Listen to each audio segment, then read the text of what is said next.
Okay, welcome everybody to the 6 p.m. City Council meeting for August 6, 2024. All council members are present. At this time, we'll ask Vice Chair White to lead us in the Pledge of Allegiance. Please rise if you are able.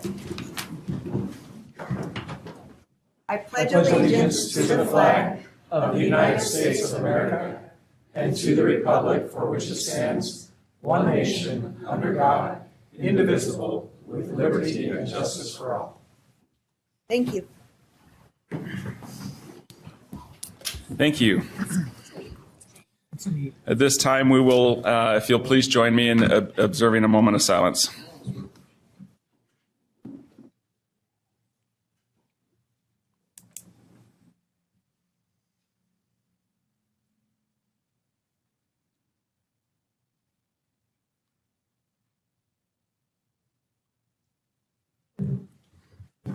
Thank you.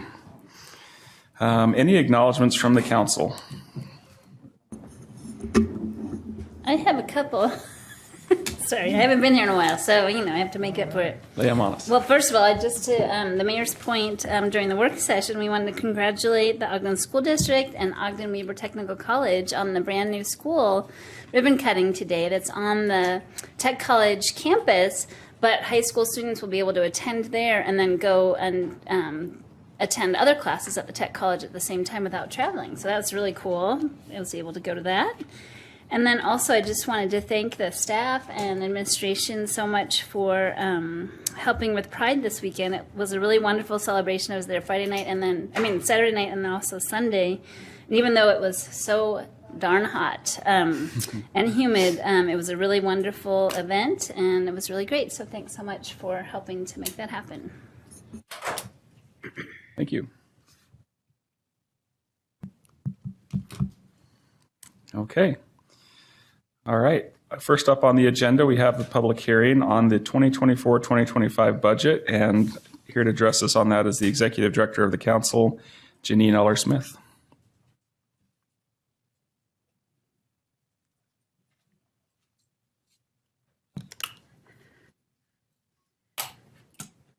Thank you, Chair Ritchie. Thank you. I'm here to talk specifically about proposed increases for municipal executive officers. Okay, let's see. Maybe I'm not. So the reason we're here, this is new in 2024 legislative session. The legislature passed SB 91, and the statute requires that the municipal governing body, that's the city council, provide notice of and hold a meeting on the proposed increases for municipal executive officers. Per the law, this hearing must be held separately from any other hearings, and so that's why it's on the agenda like it is, even though it's related to the budget. We've posted it separately on the agenda. There's no action required at this point, just a public hearing, so to allow public comment on the proposals. And your action will actually occur during that final budget consideration. So what are municipal executive officers? So the statute defines those as the chief administrative officer and any assistants, city attorney and any deputies, the department heads and any deputies, division manager and any deputies, and the chiefs and any deputy or assistant chiefs. So the list is different. That's the list on the left. The list on the right are other statutory positions that the city is required to have. Some of those may or may not be department heads or division managers, but I just wanted to point out that difference. So the reason there is a proposal, and I'm going to provide just a little bit of more background on how the administration came to propose these increases for all city employees, not just for the municipal officers. And by the way, I should say the municipal officers does not include elected officials. Make that clear. Mr. Symes will be providing specific dollar amounts that will be associated with the overall increases for the city and the personnel costs. But I'd just like to review the why. So last fall, the city hired an outside consultant to complete a classification and compensation study to evaluate the structures and competitiveness of the city's pay plan. McGrath specializes in public sector consulting, and that's one of the reasons why they were chosen. The consultant spent the next 9 months evaluating the city's current salary schedules, job descriptions, and basic philosophy regarding employee compensation. And they gathered market data from 24 comparable organizations and then provided recommendations based on those findings. This is the list of the comparable agencies that they identified. We have a lot of cities, and then also special districts, water districts primarily, and then fire districts. And that's because of the specialized work that fire and police and our utilities do. Results of that study with the recommendations, and this is just the highlights. The recommendation was to align with the average market of comparables, and the consultants indicated that that's necessary to maintain a competitive edge in this tight work market. To align titles for upper management, so there's some proposals for title changes. And then they suggest that the city annually adjust the salary schedules by a CPI urban index, and then budget for allowable flexibility within job classifications. So, you know, if they need to pay a little bit more to keep an employee from leaving, that might be a possibility. And then adopt a proposed FY 2025 range model, which included a minimum of 4% increase for all employees. So this is the current and the new range comparisons for the executive officers. So that you can see the current pay ranges, the low and the high, any title changes that are proposed, and then the new pay ranges that are scheduled. So I did not go through and calculate person by person what every officer would get, but I can say with fairly certainty that most will be receiving that 4% increase that all other employees will receive. It could be higher than that if they are, say, at the bottom lower range or at the bottom of their current range, and they're moving to the bottom of the new range. Then it could be higher than 4% because the recommendation is for a minimum of 4% increase. So that is the proposal and opportunity for residents to comment on this, and just a reminder that there's no action at this time on that. Any questions? Thank you, Janine. Any questions at this point? Okay. As mentioned, this is a public hearing on this item. There is no action specifically to this at this time. However, if you'd like to address the council on the proposed compensation increase for executive municipal officers, please step to the podium, state your name for the record, and limit your comments to 3 minutes. If you're online, you can go ahead and raise your hand. If you're on the phone, it's star six to star 9 to raise your hand and star 6 to unmute. It's not intended to be a question and answer period, but if you want to address we'll take down questions and address those after the fact.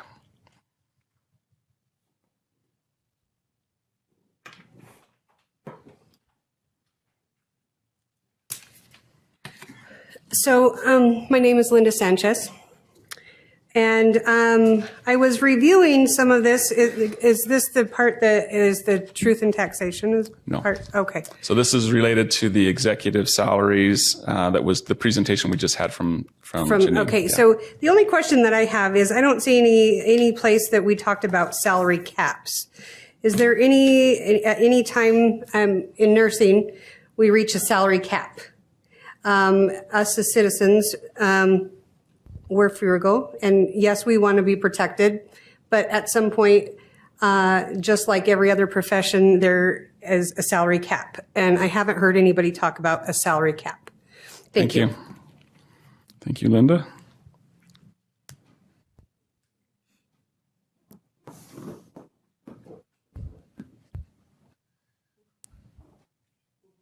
Welcome. Good afternoon, good evening. Your Honor, Chairman, members of the council. My name is Robert Hunter. I live at 5103 Sunset Ridge in Ogden. Most of you know that I'm the former city manager of Ogden. I was the last city manager before they changed the form of government to full-time mayor. During that time, I spent a lot of time with the employees. In fact, it fell on me to choose a new police chief while I was here and also to choose a new fire chief. And in the process, I rode with every police officer on his or her shift. And I slept with the firefighters, went out on calls with them, and it was very easy for me to see how hard they work. I worked with all the other employees in the city too, and they were equally involved in doing the right things for our city. Over the years since I left that position, I've also worked with many other city employees, new ones, and the work ethic continues. We're talking about executive salary increases. You're also talking about in the truth and taxation section about a tax increase. I know that that's a very hard decision. From time to time, we have to face that costs go up, needs go up. People have special needs, and I think we also need to consider the condition of the citizens. I happen to be one of those citizens who is supposed to be retired. I'm still working full time, but my only other income is Social Security. I used up all of my retirement on medical issues for my wife before she passed away. Those things hit us hard. Nevertheless, I think it's important for our local government, who gives us so many services, I'm talking the city and the county, that when you need to consider a tax increase, I want you to know that I think that you consider those things carefully, and I trust your judgment, and I just want you to know that. Thank you. Thank you, Robert.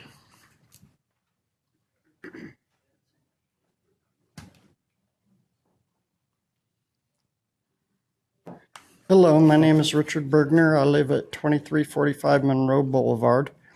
I would have to be against any tax increases because you guys are already overtaxing me $50,000. And I have the proof here to prove it. It's a little disappointing that one road you'll tear up 6 times and fix it. Other roads you won't fix at all, like from 26th to 30th on Monroe. You won't fix H Street. So until there's actual fixes for other areas of our roads and to help out, I'd rather see extra firefighters, extra police, instead of pay increases for you guys. And that's all I'd have to say. Thank you. Thank you, Richard.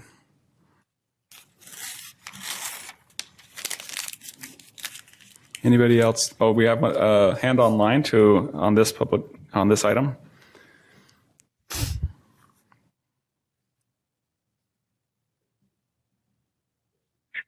Hi, Heath Sato, Ogden resident. I just wanted to say that I do believe that we need to pay our employees competitively, especially since I believe a majority of them don't live in Ogden and live in some cities that might have a higher cost of living around us. But I am concerned about especially people on fixed incomes paying higher taxes.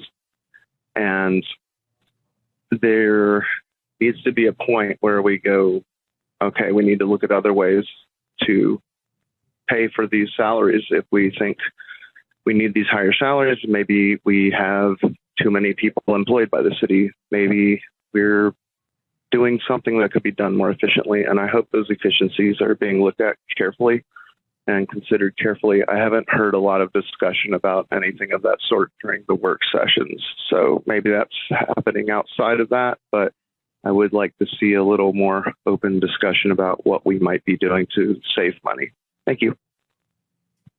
Thank you.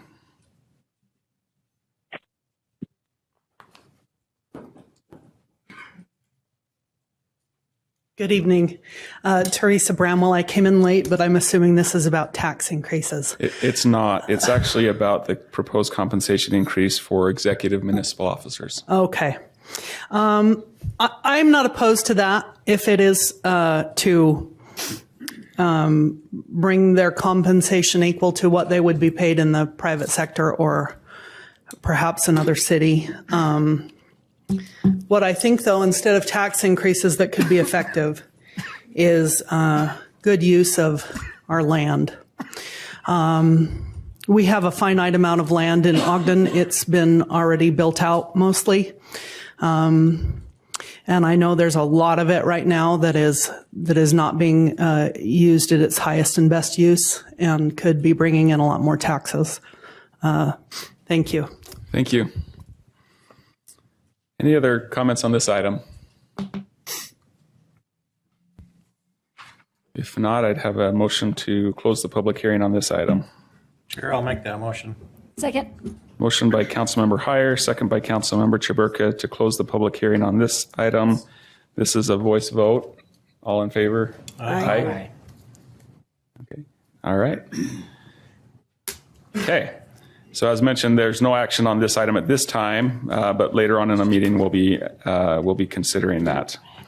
Next up, we have a public hearing on the 2024-2025 budget, and we have 3 items that we will hear presentations on, and then take public hearing before considering action on those 3 plus the one we just had.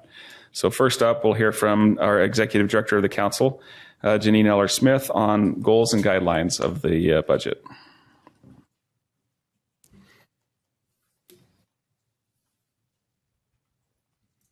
Oh, and you know what? I'm so sorry, Janine. We did not address any of the questions. I wondered if you were going to ask me to do And that. I don't know why, if I just, my brain, sorry about that, brain lapse there. Do you want to wait for just a second, or? I can do it. Or We can just. There's a switch couple, back. yeah, go Do you want ahead. me to do that now? Or Yeah, I mean, there was just a couple of questions on the salary caps, the ranges. If we looked at that previous slide, there is a range, so it does show a cap. The bottom and the top, so the current pay range. The right side is the cap, would be the cap. Now, if there are any cost of living adjustments, all ranges adjust according to the cost of living. But that would be the answer to that question. If somebody's at the cap there, that's, or the top of the range, that's be considered a cap, correct? And then there was a question, I think, on the property valuation, as far as there is if you feel like your property is valued too high or being taxed at a higher rate, there is a way to appeal that. It's not something done through the city. That's a county item. You can certainly reach out to the county to address that issue. And then as far as, repairs on roads and stuff, that's a if you watch our meetings over the last 4 months, there was a lot of discussion on that, among other things, about prioritization. We recognize there are needs and issues, and so, yeah, I don't know if there's anything you want to add to that, Janine. There was just one other question. Mr. Sato asked about whether we have too many people working for the city. And the administration is in the process of hiring a consultant to do a staffing study. to determine just that, whether we have enough people or if we have too many in a certain area. That's what that study will do. And it may take a little while to roll that out. They may have to do it in departments or because that's a pretty big job, but we are working on that. That is working. That is in the process. Chair, may I also just make Yes. a comment to the gentleman about the roads on Monroe and H Street? We do have a process if you want to report a particular piece of the road that we need to look at. You can reach out to me directly or to the council administration, but I'd be happy to help you report those streets because sometimes we just don't know, that they need to be fixed. So we can find out where they are on the prioritization list too. Yeah. And so the other item that was brought up as far as the executive municipal officers, that was a discussion, and you made the point that does not include elected officials as part of this budget season. No elected official will be having any kind of an increase, and that's according again with the study that was done. The numbers were in line as far as where the council and the mayor are with the compensation. So yeah. Okay. I think we got it all. Sorry about that. A little bit of a, okay. Yeah. Well, anyway, thank you. So appreciate that, Janine. Yeah. So budget goals and guidelines. These goals and guidelines are adopted along with the budget, sort of to clarify and highlight the council's expectations for how the budget's implemented during the year. It fits really closely with the financial principles that we adopt prior to the budget to give some direction as the administration is actually putting together their proposed budget. They actually don't change much from year to year because the city has general goals that they're trying to abide and meet every year. There are a couple of changes for this year, and one is adding a reference to the comprehensive financial sustainability model. The council's actually been asking for this for a period of time. It will be a 5-year strategic plan, a financial plan. This will mean we'll have our financial advisors are going to take a look at all of the revenues and project those out, and then make sure that we have sufficient revenue to projected over the next 5 years to meet those needs. So I just added some language that it's the intent of the council to also use that financial sustainability model with updated general plan that's coming and other key documents to create sort of an updated 5-year strategic plan. The 5-year strategic plan that the council created 5 years ago will be expiring soon, and we'll be completing those. We will be receiving a report on the metrics related to that were established in that plan, so that we can kind of see where we were and where we've come in this past 5 years. We also add some language stating that unexpended salary and benefit funds will be returned to fund balance and be reappropriated for salaries and benefits in the next coming year. In the past, a lot of those additional leftover salaries and benefits money, and those result from terminations or retirements, or anytime there's a position that's not filled for a period of time, that money that was budgeted for those positions just sits in the departmental accounts. And so a lot of times that extra money would then be turned into use for other things that the department needed, justifiably needed, equipment or, specific supplies that they might need. And so this is just a change to make sure that those salaries and benefits are used for salaries and benefits as they're intended. Just made one small change. The guidelines in the past have referenced a certified tax rate evaluation by the council. So just look at it and see where we are. We were going to do that you were going to do that every 2 years, but decided given all of the financial stresses on the city and inflationary costs that that hit the city as well, that we will have that as an annual review. That doesn't mean that there will be a proposed tax increase that year. It just means that the council will look at it. And then it makes some technical and grammatical changes throughout the document. With the goals, there's just a couple that were really added that are new. One of them is the pay parking system. That's to make sure that, one of the goals is to get some revenue from the downtown, kind of fix the congestion related to parking in the downtown area, and work towards a new training facility for public safety. It may start as fire. It may be shared with fire and police. It's still sort of in the early stages of that planning. And then a 24th City and Image and Reputation, the 24th Street interchange. We know that the UDOT is preparing to make the 24th Street interchange a full interchange, so both on and off exits north and south, and that could have a great impact on that West Ogden entryway into the city. It's the only one that comes directly into the city. And so there's a lot of planning and effort that goes in that. And of course, recreation and other things that the council is always focusing on. So those are the changes, and I just leave those with you, and unless you have any questions. Any questions or comments for Janine on this presentation?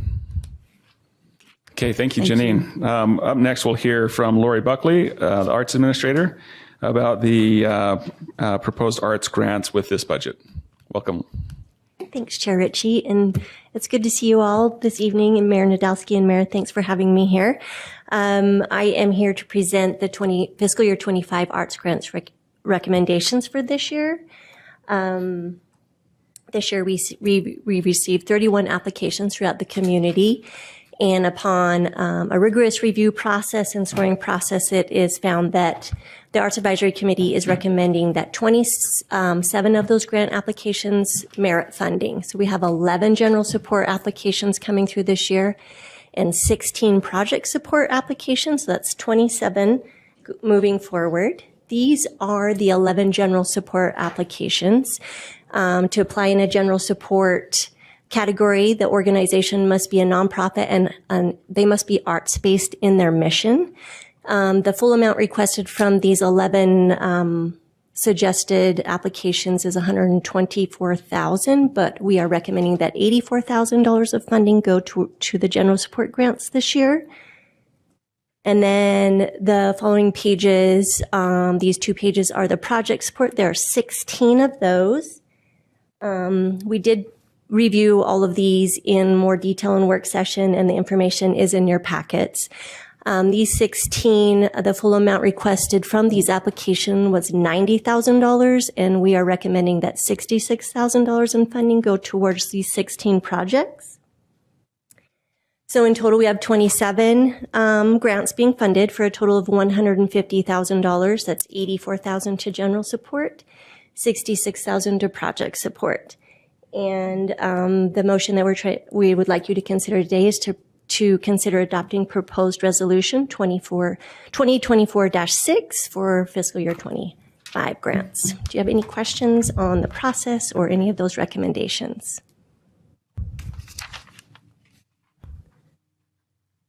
Nope. Okay. Okay, thank you, Lori. Thank you.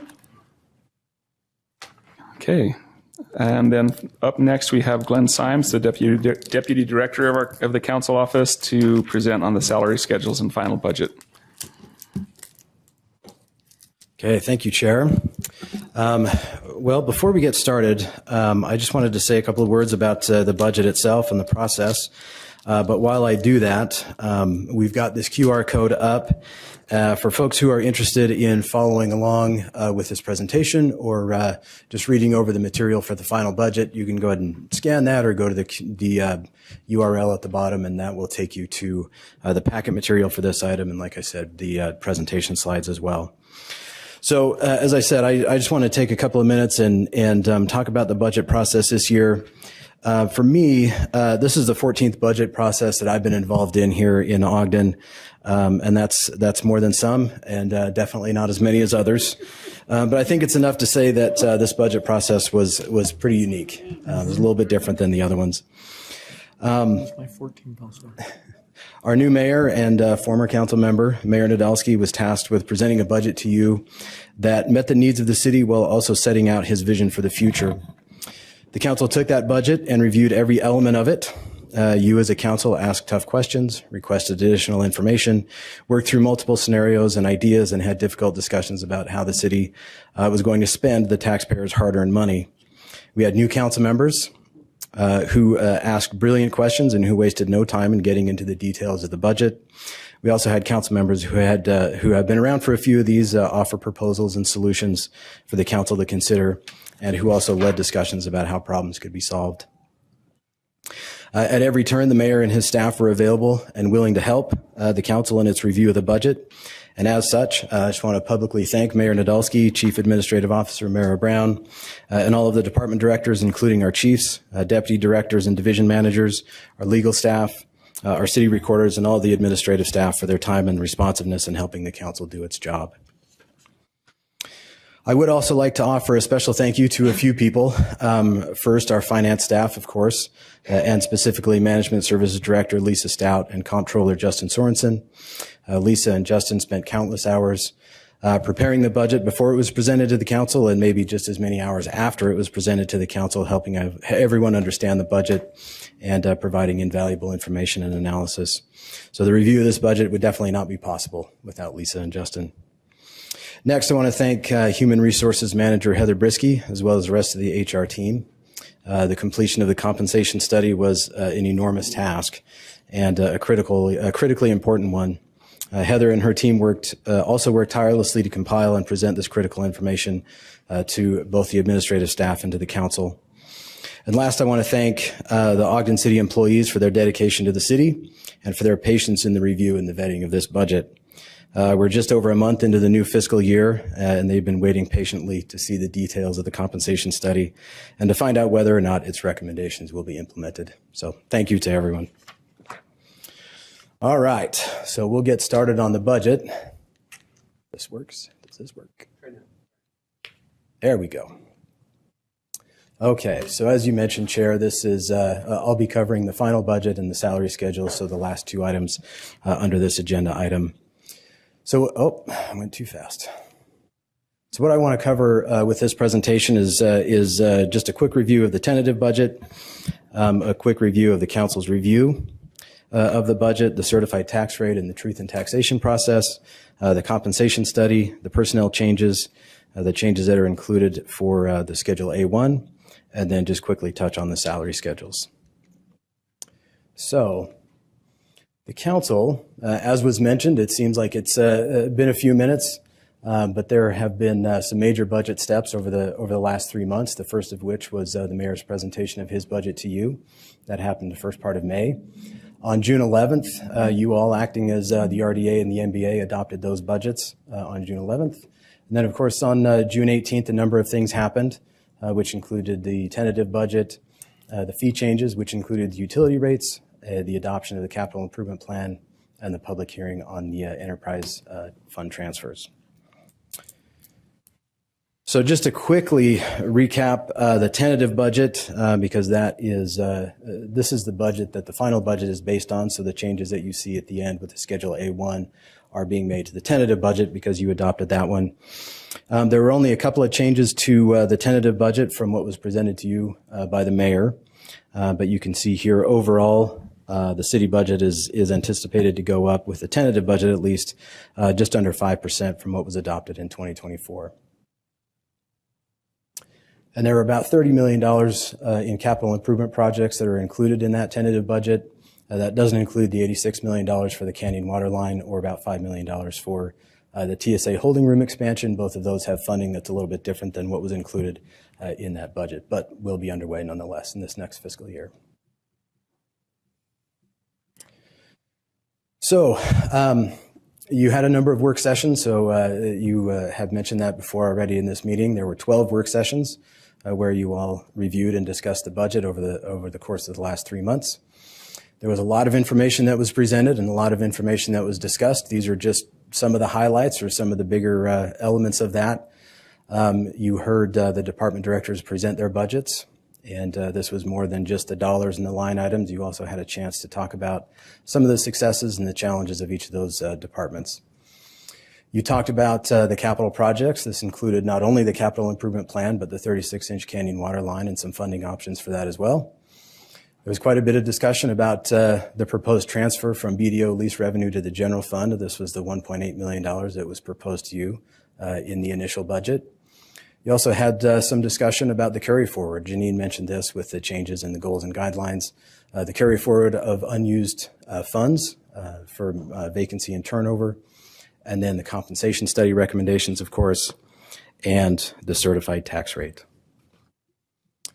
So with this last one on the list there, the certified tax rate, I want to spend a couple of minutes talking about that and really go over what the certified tax rate is, what the truth in taxation process is, and provide some information on what's being proposed with that. So the certified tax rate based on state code, as it reads here, it means a tax rate that will provide the same ad valorem or according to value property revenue for a taxing entity as was budgeted by the taxing entity for the prior year. So in other words, that certified tax rate allows the taxing entity to receive the same property tax revenue from the previous year plus new growth. So there's a budgeted revenue plus new growth. So those are two different numbers, and I'll touch on that in a minute. So because that property tax revenue is the same revenue, but it's based on total valuation, if the total valuation increases, that certified tax rate decreases. And vice versa is true as well. So if the total taxable value decreases, that certified tax rate increases to allow us to collect the same revenue that we did the year before. And you can see that's happened a number of times over the last couple of decades. But in that calculation, there's no CPI adjustment. So anytime we want to change that, we have to do it manually. So I won't go into this chart, but it is a more detailed explanation of how the certified tax rate is calculated. If you want to get into the details, you can go to propertytax.utah.gov and pull this chart up and follow the arrows and see how that calculation is made. Or you can go to the county assessor's page, and there's an explanation for that as well. In either case, the equation that you see there, that's the formula for determining the certified tax rate, and it's budgeted revenue divided by total taxable value, and that's what gives you the certified tax rate. And if we take a look at numbers for Ogden for this year, we've got $19.6 million in budgeted revenue divided by the $9.2 billion in total taxable value, gives our certified tax rate of 0.002127. As I mentioned, the new growth is in addition to that budgeted revenue. So if we put those two together for this year, our total revenue is just over $20 million. The truth in taxation process, the term itself, truth in taxation, is an umbrella term for a set of laws that were passed in 1985 that require certain public notices and certain public hearings when a taxing entity proposes an increase in its property tax revenue. So not the rates. As I mentioned, if total valuation goes down, that rate goes up, that wouldn't trigger a truth in taxation process. So this is revenue driven. So if we want to increase our revenues over what was budgeted by the county, then we go through this truth in taxation process. So as it's stated here, the truth in taxation is a revenue driven system, not a rate driven system. And Ogden City has gone through this process 4 times. And that was 2016, 17, and 18, and then again a couple of years ago in 2022. And even though we talk about it as being revenue driven, obviously when you change that calculation, you get a different tax rate. So this is a chart of how the tax rate has changed over the last 11 years, plus the proposed for this year. You can see the 3 points on the far left there. That was actually a combined rate, so both the certified tax rate and general obligation bond that was on the books. 2015 was the last year of that. And then the dark line you can see as it dips way down, that was the certified tax rate from the county, excluding that GO bond since that had dropped off. So you can see how far that dropped. And what the city did that year was essentially propose a certified tax rate as though that GO bond had not come off. And so that 3103 number would have been that certified tax rate that year if that GO bond had remained. And so you see that large increase, that 30% increase. So that's where that came from. Then the next 2 years, in 2017 and 2018, the city chose to hold that rate and maintain that. And you can see again that dark line. That was a certified tax rate that was provided by the county, and the 3103 number is the number that the city held. So no changes in 2019, 2020, or 2021. And again, in 2022, there was a change from the certified tax rate that was provided by the county. No change last year from what was provided. And then this year, the proposal would be to hold that rate from 2023 as was done in 2017 and 2018. So when we look at trying to calculate additional revenue, we looked at a couple of different methodologies to do that. So in the mayor's proposed budget, they chose this first option, which was a specific dollar amount. They were targeting $183,000 to cover some mental health resources for first responders. When all the math was done on that, that equated to a 0.94% rate increase. Another option we looked at was just a 3% CPI increase, since there's nothing built in automatically for that.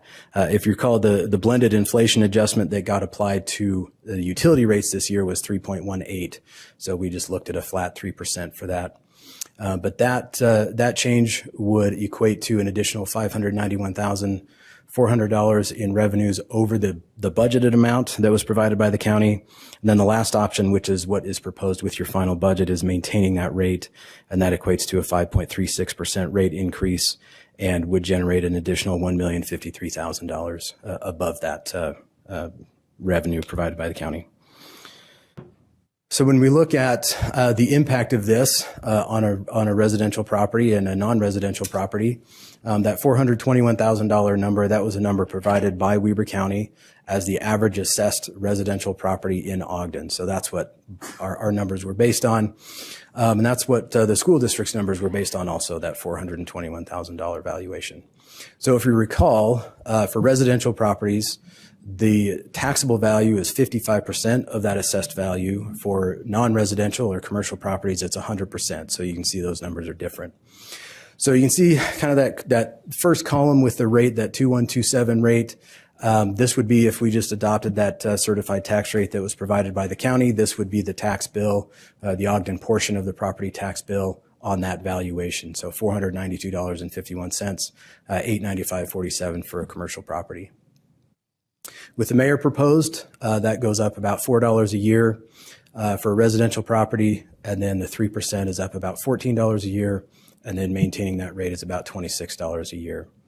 And then you can see the corresponding changes with the non-residential properties there. So this was already brought up tonight, but if folks are interested in getting their property reassessed, that is something that happens with the county. So the city doesn't have any control over property valuation. So if people want to appeal that number, they can go through the county. There's a board of equalization that handles those. Regular applications for just regular residential properties, those are due by September 15th. And then a county appraiser takes a look, makes an adjustment if it's necessary, and then your bill would change accordingly. So again, this is not a city function, so if people are interested in doing this, you can call the Weber County Assessor's Office or go to the website, and there's more information available there. There's also some tax relief programs available, and again, most of these are administered by the county, by the clerk's office, and these relate to deployed military, disabled veterans, those who are blind. There's a senior tax deferral program, and then the circuit breaker and the tax abatement programs are for lower income folks. The city does offer a utility bill discount based on this county eligibility, and this is something that you all expanded just about a month ago. Any questions before I move on to the next section about the certified tax rate or the truth in taxation process? So Glenn, just maybe if you go back a few slides to the certified tax rate, and we can see over the, was that 11-year history or so? Yep. I know a lot of people in the room are thinking, okay, it looks like the percentage is going down, yet my experience is that I've been paying more. So maybe address why that might be the case. Yeah, and I do have some information in this supplemental information with the slides if you want to grab that. But I did do an analysis of I just chose 10 random residential properties and 5 random commercial properties through the city, and really looked at what their valuation was last year, what their actual tax bill was, what their valuation was this year, and what it would be through all of those different options. And the valuation change was all over the place. These were 10 completely random properties. There were some as high as 15% change, some that were 3 or 4% change, and actually a couple of them that went down. So again, this is what the county does. It's in their wheelhouse. So it really just depends on what they see and what they feel is a property value. Yeah. So that's why people are seeing that. So we talk about, that rate, and it's based on a total valuation. So it's that more simple equation where it's revenues divided by total valuations, all of the properties in the city. And that gets the rate, and then that gets turned around and applied to every single property, some of which are assessed much higher, some of which have gone down. And so that's where that discrepancy happens. Yeah. And I appreciate the analysis you did there, because what was interesting to me on that is, regardless of a tax increase or not, there are those who would still be paying more dollars even though there's no change, right? Right. So that's an interesting thing. Or even with the increase, there are some property owners who will still be paying less out of pocket just based on those valuations. And so that's where it gets challenging is, as you mentioned, it is all over the map. We look at this as a collective increase overall, but yet within that pool, it's all over the place. Yeah. And over the last few years, I think we've had some work sessions on this, which has discussed the issue of residential properties versus commercial properties, and how that adjustment has been probably less fair to residential, in that residential prices or values have increased much more at a much quicker rate than commercial properties. And so there is somewhat of a tax shift or a burden shift in that thing, which is something that the city doesn't control. Right? We're just left with, these are the rules and this is how we operate. So, yeah. And I'm sorry, go ahead. Oh, I was just going to make a personal comment about the appeals process too. A couple of years ago, we did a kind of big construction project at my house. And so last year, actually, I was a little sticker shocked when I got my tax evaluation. I was a little overwhelmed by the increase.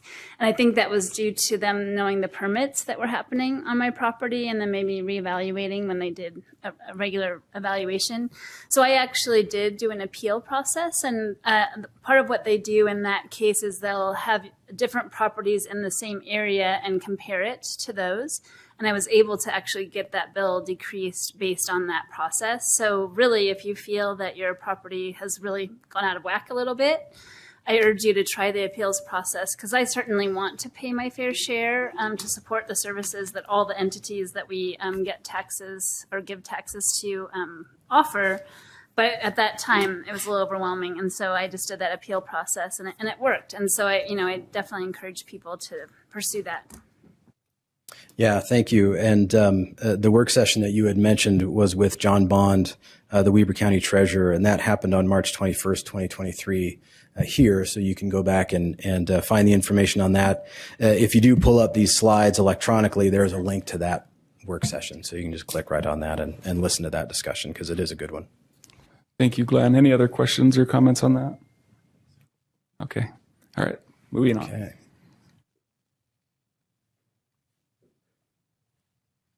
Okay, so Janine touched on the compensation study and some of the other changes, so we won't go into a ton of detail here. There were a number of work sessions in July where all of these numbers and all of this information was reviewed in detail.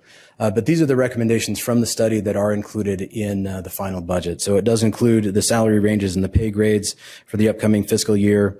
Janine mentioned that bring to minimum. If positions were below that market minimum, they would be brought to the minimum or the closest step for the public safety. and then up to a 4% merit increase for general employees who didn't receive at least a 4% with that bring to minimum. And then step increases for or on anniversary dates for the sworn fire and police who are eligible, and then the recommended title changes. And Janine touched on the executive officers, but there are a number of those throughout the city that changed as well, that were not those officers. In the proposed budget, there are 16 new positions included. So a majority of those are in the general fund, and most of those are in public services. So if this gets adopted, Justin Henderson will have some new faces to get to know. But there is a new police officer, some 4 new AEMT/EMTs, and then a couple of people in management services. So with those 16, go ahead. Yeah, just and if you mention on the police officer that's a joint effort, correct? Yes. If you can just address that briefly. Yeah, so most of the cost of that will be reimbursed because it is an agreement with Ogden Prep. Ogden Prep, yeah. Thank you. Yep, so we won't be paying the full cost of that. So with those 16, if they're approved, that would bring the grand total full-time employees in Ogden to 697. And with the final budget, as I mentioned, this is based on the tentative budget. With the final budget, you would be approving the certified tax rate as proposed, which would be the 0.002239 or the 5.36% increase. You would be approving the staffing documents, and those are based on the compensation study, and those include the new positions and the updated job titles. The budget goals and guidelines, as Janine reviewed, and then changes in the final Schedule A1. And those changes include these here. So the compensation study implementation throughout. So if you look at the actual Schedule A1 document, you'll see lots of adjustments throughout all the departments. There was an estimate put in the original budget that was proposed to you. Once the compensation study was done and we knew the final numbers, this change adjusts those to the actuals compared to what was estimated in the beginning. There was an additional $85,000 needed for the general fund, but all of the enterprise funds and internal service funds, those are essentially self-balancing with use of fund balance. So the $1.8 million in BDO lease revenue that I mentioned, the council had a lot of discussions about that, and the proposal is actually to remove that $1.8 million transfer, so those funds would remain in retained earnings for the BDO Property Management Enterprise Fund. There's a carry forward of $909,000 from unused salary funds from last year that would be carried over into this fiscal year. And then an additional $870,000 from the property tax increase. And the reason that's $870,000 is that full 5.36% was $1,053,000. The $183,000 was already programmed into the budget from the mayor's proposal. So that's the difference between those two. And then because the positions don't start July 1st, since we've already passed July 1st, there's a reduction of about $106,000 in delaying the implementation of those new positions. There's an additional $400,000 that is going to be made available through the HELP loan for water and sewer laterals. Those repairs and the HELP loans for those, and those are from the water and sewer enterprise funds. And then the Schedule A1 also includes recognizing state and federal grants that we know the amounts to now that they can be recognized in the budget. So the general fund change, it's a total reduction of about $20,000. Overall, the city budget would increase about $2.1 million, and that's a combination of the BDO lease revenue coming out as well as the grants being recognized. So. With the salary schedules, so that is another agenda item that you would consider. As Janine mentioned, this would cover salary ranges for elected officials. There's no proposed increase for elected officials in this budget. The non-merit special employees, which included what Janine had presented, the merit employees or the general employees, and then the steps for the police and the fire employees. So that's all I've got. Oh, I did want to mention there is an amendment that is proposed with the assistant division director range. That was just a correction that needed to be made, and we sent some motion language to you for that to correct that. So I'd be happy to answer any questions that I can. If I can't, hopefully I can recruit somebody who can answer those questions. As I mentioned, there's a lot of supplemental information in here that I hadn't planned on going through, but if you would like me to address something in particular, I'd be happy to pull that up. Any questions or anything specific council members would like to ask at this time? I have a simple one, Glenn. What's up? So we talked about any unused salary money will go back into an account to be held for future salaries, and so that 106,000, because we're starting in August, not July, will that just go back in? Will that 106,000 go back into that account? I think it just won't be added. Added? Okay. Yeah. So if you look at that, the $85,000 additional that was needed for the full implementation of the compensation plan, plus that reduction, it was only a difference of about $20,000 between those two. And so if I understand correctly, if we have a position that we anticipate starts September 1, but doesn't actually get filled till December 1, those months of unused salary would carry forward to next year's budget that we could use for salaries and wages for the next year. And that's the change that was made. Yeah, proposed with the budget goals and guidelines. Thanks. Yeah. Any other questions or comments at this point? Just left here. Okay, so that was a lot, and appreciate that a very thorough review. And as thorough as it was, there was a lot to that. And as you mentioned, we've had a number of meetings to discuss on this. So at this point in time, it is a public hearing. So we invite those who are here to address the council on those three items: the goals and guidelines, the arts grants, as well as the final budget and salary schedules overall. If you'd like to address the council, please come to the podium. Thank you. Come to the podium and state your name and limit your comments to 3 minutes. Again, it's not intended to be a question and answer period. We'll try and take down questions and remember to answer those questions at the end of the public hearing before moving on for any action.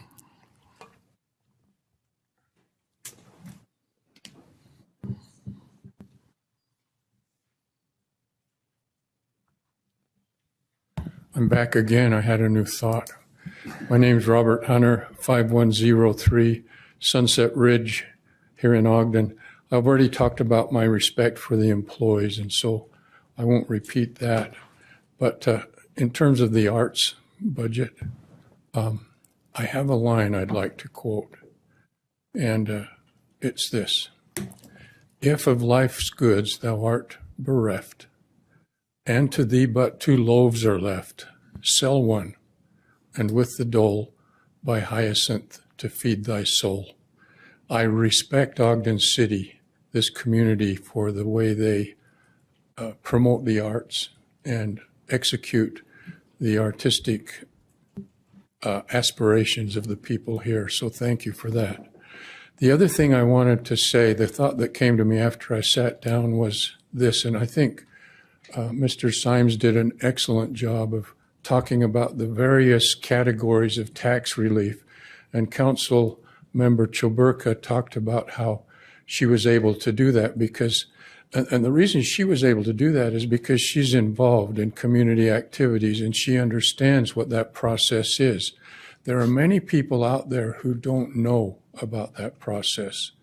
And so I'd like to propose 2 things. One of them I can be responsible for, the other one you're responsible for, and it is this: try to do a better job of informing our citizens about those opportunities they have. None of us want to see people who struggle, and there are people out there who struggle, but there is relief in place. Government has put processes in place for them to take advantage of that. And so in communications through the water bill and in other means, you have social media, and there's the local newspaper and other media that can send that information out and help those people.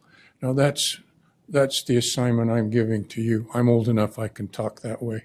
The assignment I'm giving to myself is, you all know that I work with all of the nonprofits in the community. And in the nonprofit arena, we work with a lot of people who do struggle. And so we'll try to do a better job of letting them know what those processes are as well. So I think together we can help a lot of people. Thank you. Thank you, Robert.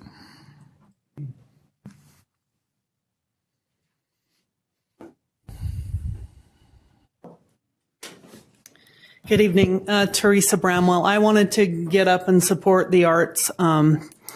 I saw a concert here last week in Ogden, and I had never been to the Ogden Amphitheater before to see a concert, and I thought it was a lot of fun. I saw Big Bad Voodoo Daddy that was presented by Onstage Ogden, and before the concert, there was, I don't know if this was like officially part of the concert or if it was just some dudes that showed up, but there were some there was a dance teacher there and he was teaching some swing dancing. So I got to get up and dance with some boys during the concert, and that was a lot of fun. And I'm not sure if On Stage Ogden was one of the participants in the grant money from Ogden City, but I know they did mention that they were part of the ramp tax program. And I definitely support the arts. I think the arts contribute to the quality of life for everybody. And also, I wanted to let people know how they can appeal their property taxes. You need to find a realtor, because what that will require is 3 comparables that sold right around the time of January 1st. If you want to appeal your property taxes, and if you feel like your property is overvalued. You probably wouldn't do it if you thought your property was undervalued, but if you think it's overvalued, call a realtor. Tell them to find you 3 comparables that sold around the 1st of January that are similar to your home or commercial property, and present those before the 15th of September. And you should be able to have those reassessed. Thank you. Thank you.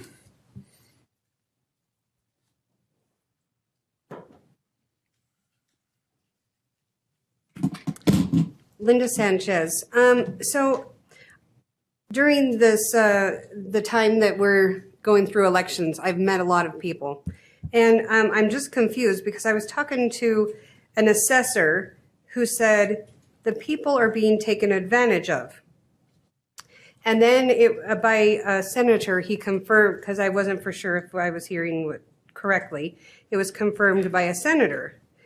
And it said that according to the state law, when property values go up, the tax levy must go down. Now, we've all seen our property taxes skyrocket.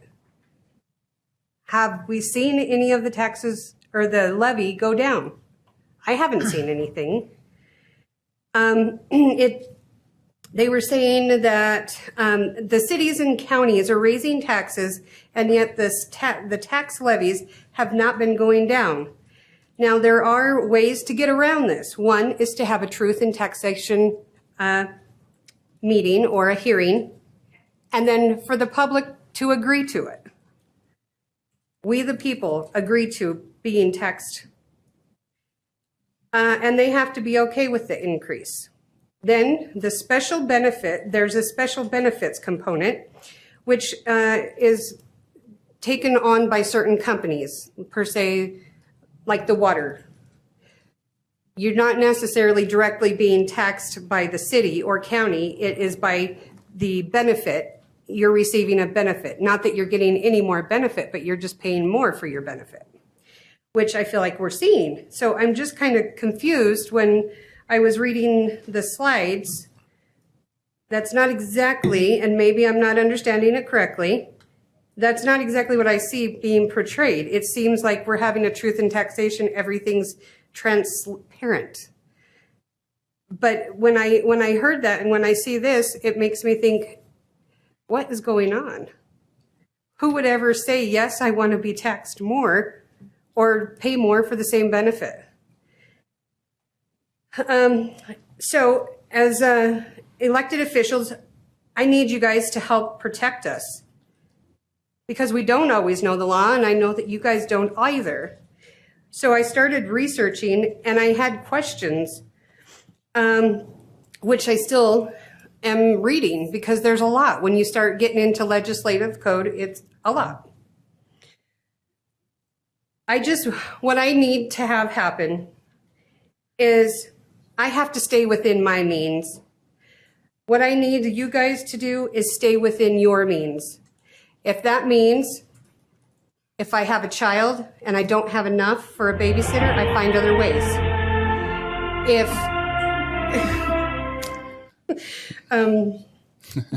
Like the Oscars. I just feel like we, the people, when you guys come to us saying we need more money, It shouldn't be like another handout, like, because we keep giving and giving and giving, and when is enough enough? Thank you, Linda. Thank you. We have a hand online. We'll go to the hand online, and we're not done in the room. If anyone still wants to come up, they certainly can. Hi, my name's Michelle Tanner. Sorry I couldn't be there in person. I just want to address my comments to the council, the mayor, and the administrative officer. And I represent Ogden Friends of Acoustic Music, OFOM. I just want to say thank you so much for keeping Ogden vibrant in the arts. You know, you can't walk around without seeing the evidence of our beautiful art community everywhere we go. And I hear people who move here saying they're so impressed with the art scene here in Ogden. And I'm just proud to be part of it. We as an organization, we do the Ogden Music Festival. We have a Dia de los Muertos in Ogden coming up October 12th at the Ogden Amphitheater. And we have an instrument lending library and free music lessons for kids who may not have access to that. Art is important. Our youth are our future, and kids that are involved in arts do better in all their walks of life. And I just want to say thank you. And then also to change hats, I'm a recently retired flight nurse from Intermountain Life Flight, and I just want to say I love the support that is coming down the line with first responders, and we need to support them emotionally and financially. And I think it's great that we're recognizing that to help them deal with the trauma that they deal with every day. Thank you. Thank you, Michelle. Okay, anybody else in the room like to share anything or any additional public comment here? Or online? Can't tell. Brandon, if there's... Oh, okay. Thank you. Chair, seeing no more movement, or there is a hand online, isn't there? Okay, never mind.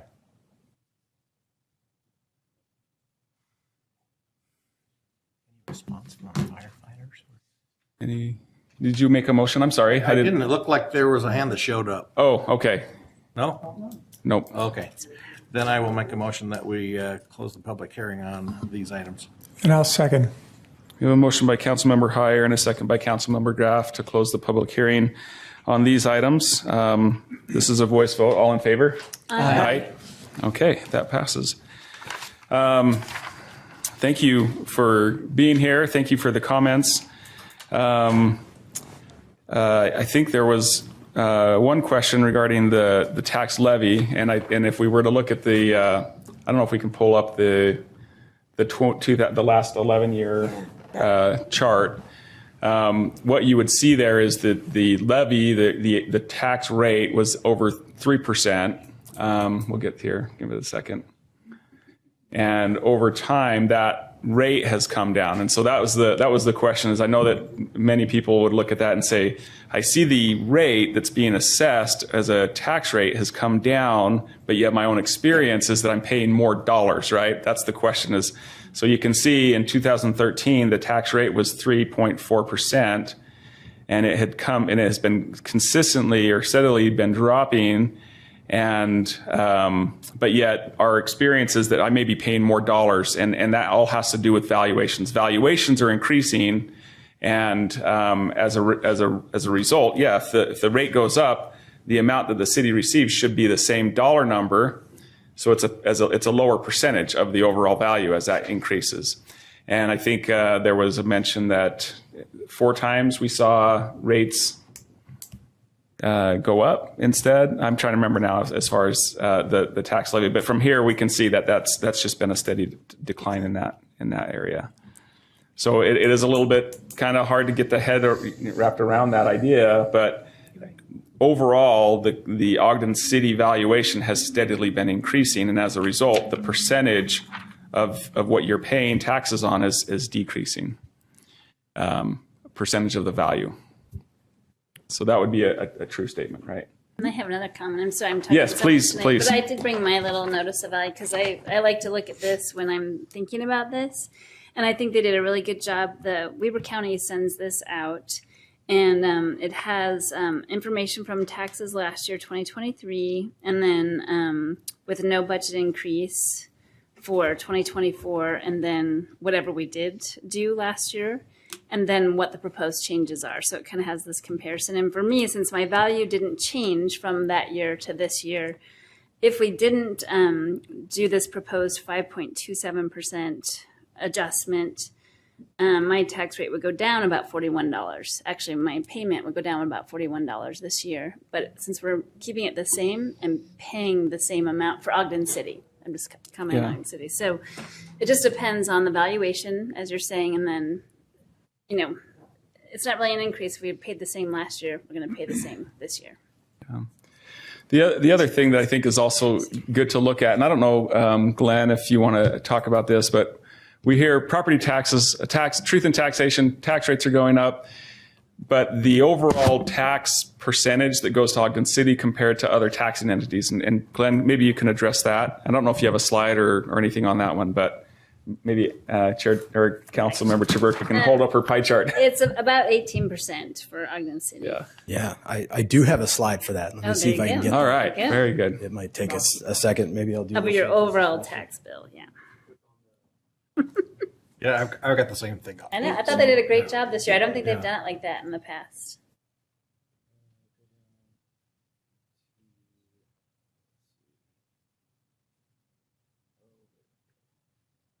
See if I can find a slide number. I apologize for the delay. While you're doing that, the school district is getting 56% of the total bill. Ogden School District. Yeah, If you Ogden live in School Ogden, District. yeah. Weber County, it's Let's see, 17%. slide 41. Our city is 18%, and others, which is mosquito abatement, some of those kind of things, are 9%.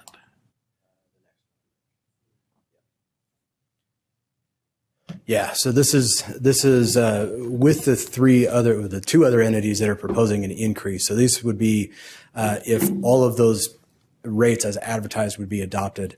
You can see, Ogden City is just under 18% of the total, with Ogden School District at just under 56%. Okay. Thank you. That was a long time to answer something that Councilmember Chaburka already answered. Sorry. Pie chart, I gotta hold up my Just little hold up chart. the pie chart there, But it is interesting to see for sure. So thank you on that. Yeah. Any other discussion or comments among the council on this? Chair, I'd kind of like to just give a perspective, I guess, as a council member. You know, one of the things that we all share is our residency in Ogden. So we all get this same tax assessment. And so we are tasked with making sure that our city is healthy, that we provide the appropriate services for the residents, that we're not wasting money, that we're not frittering it away somehow. And as Glenn mentioned, this year in particular, we had a new mayor that when he came and made his proposed budget in the May, it was different than we'd had it in the past, and it caused we as council members to really roll up our sleeves. We all did, as did the administration. I mean, we took a really deep dive to make sure that we were with the information that we had available. We're making our compensation appropriate for the employees. The employee compensation is the lion's share of what we spend money on in the city. And if we don't pay them enough, they go to other municipalities. They leave. They go to another job. It's not worth it for them to work, so they quit. And we are left without those services being provided. If we pay them too much, then we have higher taxes, and so it's a balancing act that we all have to kind of weigh out. But whatever we do to you, we're doing to ourselves. So we're not likely to just do it just to hurt people. When I get comments from some of the people that call me or come to my door and say, "Hey, you guys, you rotten guys, you're taxing me like crazy," I think there's a sense that we're like the federal government. We can print dollars to alleviate some of those things, but we don't. We don't have those abilities. We have to pay people with tax dollars, sales tax dollars, whatever it might be, and so we try to be as conscientious and as careful as we can be. The comments that Chair Ritchie was talking about with the county and the assessment, they do the assessment. We don't do the assessment. If you need a relief from assessment, you got to see those guys. It won't do any good to see us. So it's just who does what. I think it might sound like we're doing the political sidestep, but in reality we're just trying to inform people as to what where they get the relief from and how it all happens. That's just a perspective that I have. I hope it is. Hope you can recognize my sincerity that we're really trying to do our best, and I know that the good hearts of the people that I work with there, they're all doing this too. And I got to salute everybody that's been working on this budget process this year, particularly our new council members who have done a stellar job on their first budget. So anyway. Thank you for sharing that, Councilmember Heyer. Any other council members want to share their perspective on things or other thoughts? Councilmember Myers. Thank you.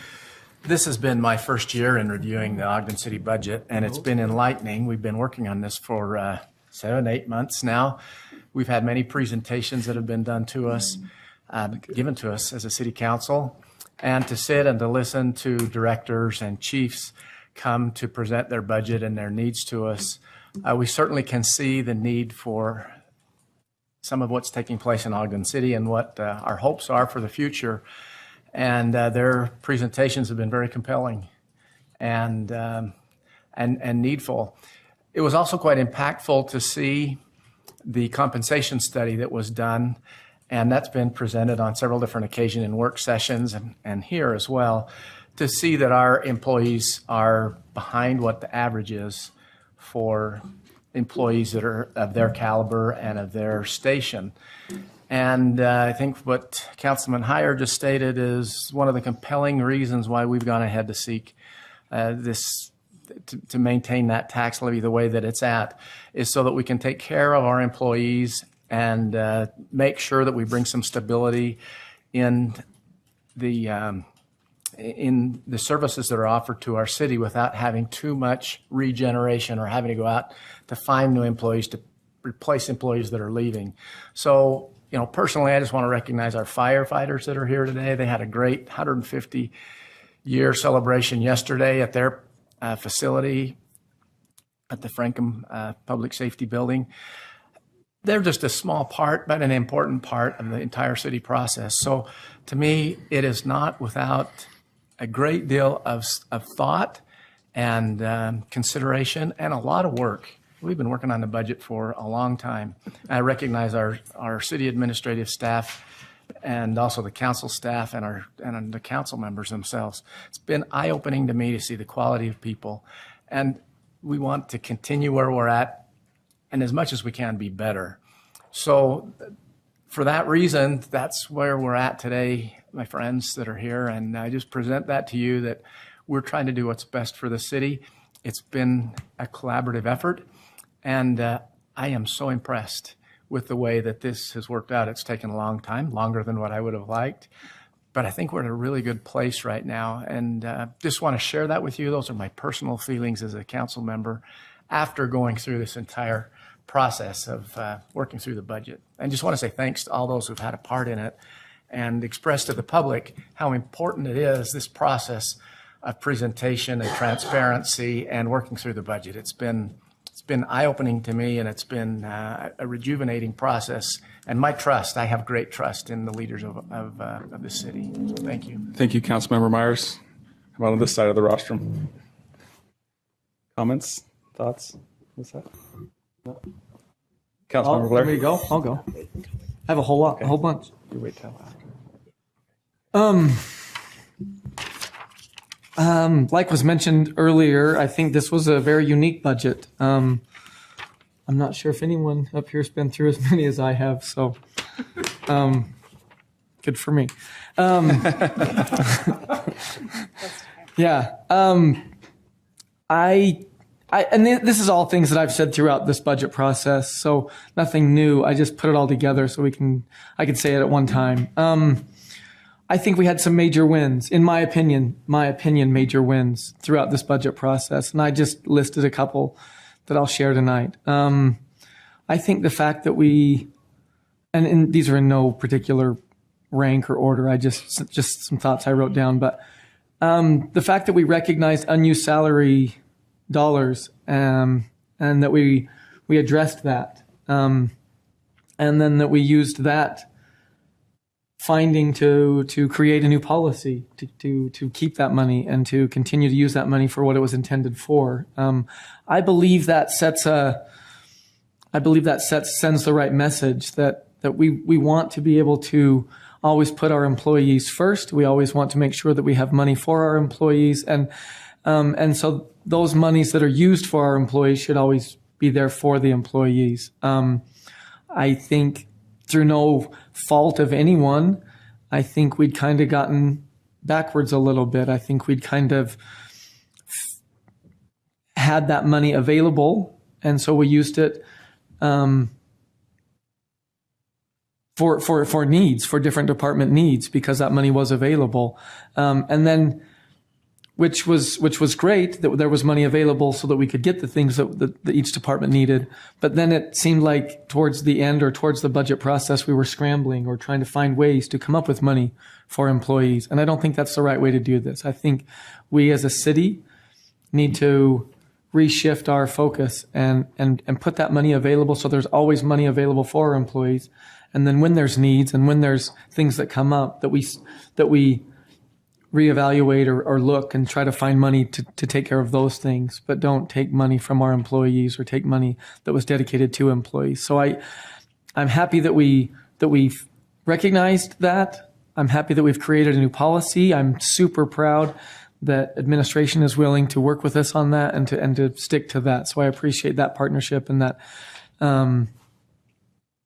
this new idea moving forward. In my opinion, I think it's a huge win that we didn't have to take the 1.8 million from BDO this year. I've said all along, I think we're going to have to be creative, or we're going to have to be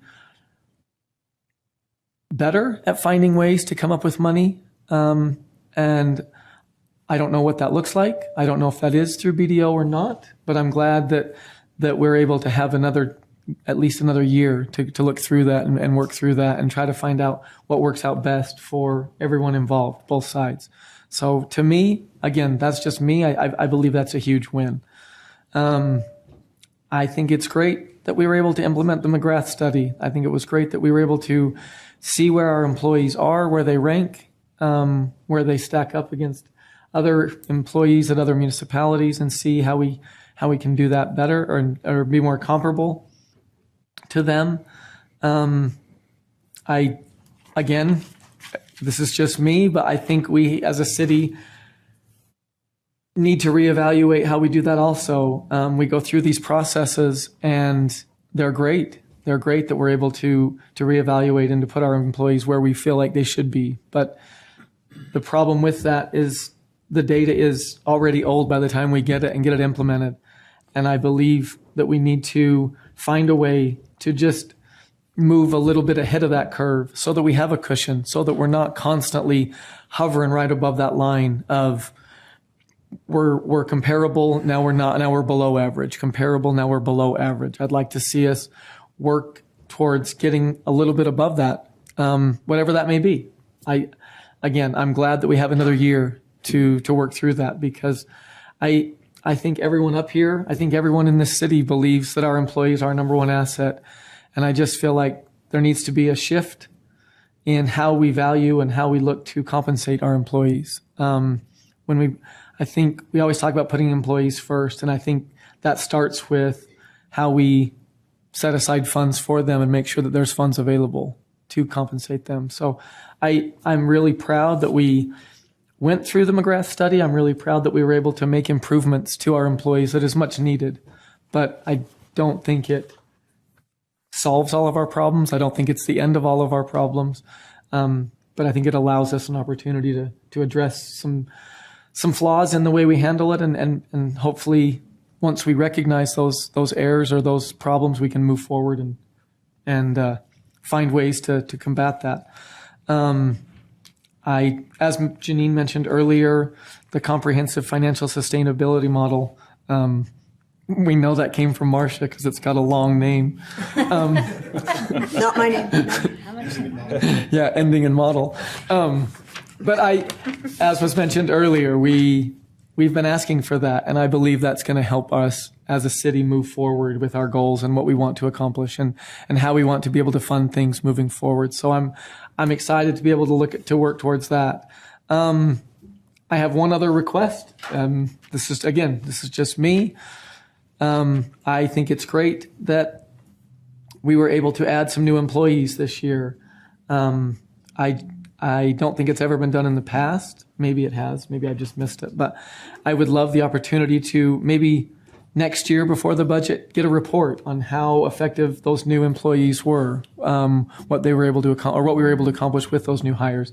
Just to make sure that there's accountability and making sure that we're actually spending our money where we need to spend our money and putting our money where we should put our money. So those are my highs and lows of this year's budget. I appreciate all the phone calls and the meetings and the talks with other council members and other people throughout the city to make sure that we had or that we adopted a great budget for our city and that we're able to do the things that we want to do.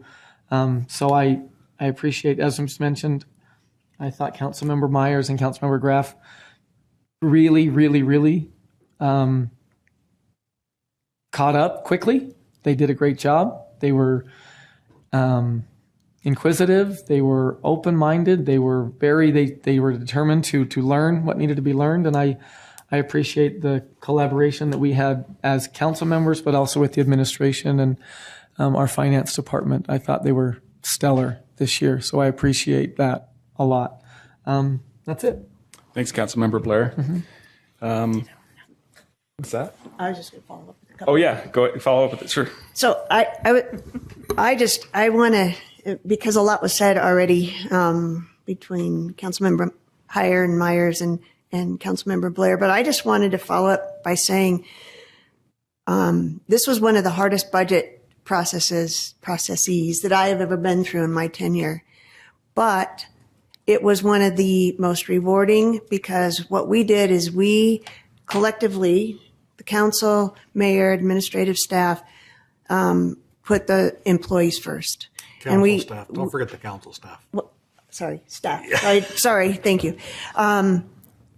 And when you have something hard but know where you want to fix it, it's much easier to get there. And it was the most rewarding collective conversations, hard questions, hard spreadsheets to look at. And I hope that you all feel that we did it in a very transparent way. Most of everything that you heard in a work session is everything that was out there. We had really hard conversations a lot of times within those work sessions. And I want people to understand that, again, hard things happen, but good outcomes happen because we knew that the employees were our number one asset. So we started off with that premise, and I think we've ended up with a really good budget, to the point where I believe that we should not use the BDO lease revenue to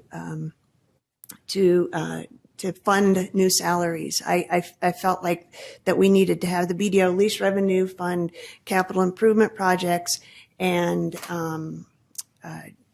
economic development projects. And so holding steadfast to that, thank you for listening to me over and over saying that. I think I said that a lot of times. I also want to say that I'm really looking forward to the staffing study. There are probably departments out there that need more staffing, and there might be departments out there that don't. And I'm just, I'm excited to see how that looks and what that looks like. And then lastly, thank you for mentioning the comprehensive, yeah, or the 5-year financial plan. I don't know that everyone. I have been harping on that for a long time, but I don't know that everybody has fully embraced that quite yet. But as we go forward, we need to be very innovative and understanding of what our budget is today and what our revenues are today, as much as we have and need 5 years from now. And so we need to know when an RDA might go off and retire. We need to know if sales tax is flat. We need to know and how to figure that out so that every year we're not just in such a panic of where are we going to get this money? Where are we going to get this money? So I really am looking forward to that. I do want to say that thank you to the administration, the staff, Lisa and her crew, Justin giving us those spreadsheets, to Glenn and Janine giving us all the information that we needed, because we asked questions right and left. And I want to say that what we did, and it may just feel different because it's going to be harder for the departments to budget next year, because what they took money that they may have not had in unexpended vacancies. I can't remember, you called it something very eloquent, but vacancies, and they used that money at the end of the year to buy supplies or buy the things that they needed for their departments. Now they're going to have to think about, how am I going to budget for next year? And it's going to take more work, but I think it's going to be a more transparent process for everyone. And I really appreciate that. That change in thinking, and that's going to be difficult. I know that. I've not been through a budget process on this end, but I'm sure that it's going to be difficult. So we've got another couple of years of learning, but thank you very much for all that you guys have done. So thank you, Vice Chair White. Appreciate that. Any other comments? Tag team on that? Okay, Councilmember Graff. I'll keep it brief, and at the risk of not rethanking those that deserve to be thanked, everybody that's been thanked, I thank. The one that hasn't been thanked are the senior members of the City Council. For me as a new person, I learned a lot. And I was exposed to a lot of new things. And those of you that have served on this council and staff that serve in support of this council always answered phone calls, were patient with dumb questions, provided insightful coaching and support in my gaining understanding around what the budget was all about. And then that includes administration and department directors. So I thank everybody for supporting me in being the best city council I could be as a new person here. Thank you. I was just teasing a little bit about senior council members. Was that by age or service? No, it's or title? Tenure. Anyway, no, I think both the newer council members did a great job. I think you sparked some new thinking for me too. So that's always great to have new perspectives on the council too. And I'll just ditto everything you all said. Thanks to everyone. Thank you. Okay, just a couple quick comments, and then we've got some action items to consider here. I am sensitive to the advice that we need to live within our means, and I do believe that wholeheartedly. I live that in my own personal life. One of the underlying themes that we heard from the department directors across the board is that, number one, we have the hardest working or the heaviest workload in the state in number of calls and that they have to respond to. And so I would say we've been living within our means, but almost to the extent to where we're really working people really hard and potentially facing some burnout type challenges, and I'm sensitive to that. I think we need to recognize that we've come a long way, and Councilmember Blair can attest to this, that when he started in the council, some of the discussions were quite different than what we're talking about now. We've made a lot of progress as a city to be on financial ground that's stable, that's secure. This last year, we've gone out for bonds and been able to receive the highest ratings available on bonds, which saves the city millions of dollars over the life of those bonds. Maybe million, I would say, yeah. Laura Lewis could give us an exact number. But we also have to be forward-looking, and that's where some of these changes, the efficiencies of maybe using those unused salaries for the future has been a way to maybe be a little bit more efficient. But also looking forward to, we have a lot of major challenges ahead. We've got a wonder block that's underway. We have the Union Station, that we've got a lot of things on our plate as a city. We have a water line that's going to be replaced, and so none of these go away. But yet, positioning the city so that we can address those challenges safely and without putting any of the priorities in jeopardy, I think is extremely important. And so the process was rigorous. It wasn't always fun from the chair's perspective, knowing that there may be some concerns and challenges, and it's not a comfortable conversation to have. But as Vice Chair White pointed out, I believe we've come to a really good budget, and I feel comfortable with that. And it was all hands on deck to get there. So I'll reserve any additional comments for later, but that was what I wanted to share. Okay, so we have the first action item is the proposed resolution 2024-7, approving the goals and guidelines for the fiscal year 2024-25 budget. Chair, I will make a motion that we adopt proposed resolution 2024-7. Second. We have a motion by Councilmember Blair, second by Councilmember Chiburka to adopt proposed resolution 2024-7. This is a roll call vote. Councilmember Blair? Aye. Councilmember Chiburka? Aye. Councilmember Graff? Aye. Councilmember Heyer? Aye. Councilmember Myers? Aye. Vice Chair White? Aye. Chair Ritchie? Aye, and that passes. Next up, we have the proposed resolution 2024-6, awarding of arts grants for the fiscal year 2024-25. Chair, I'll propose that we adopt proposed resolution 2024-6. Seconded. We have a motion by Councilmember Chiburka and a second by Councilmember Myers to adopt proposed resolution 2024-6.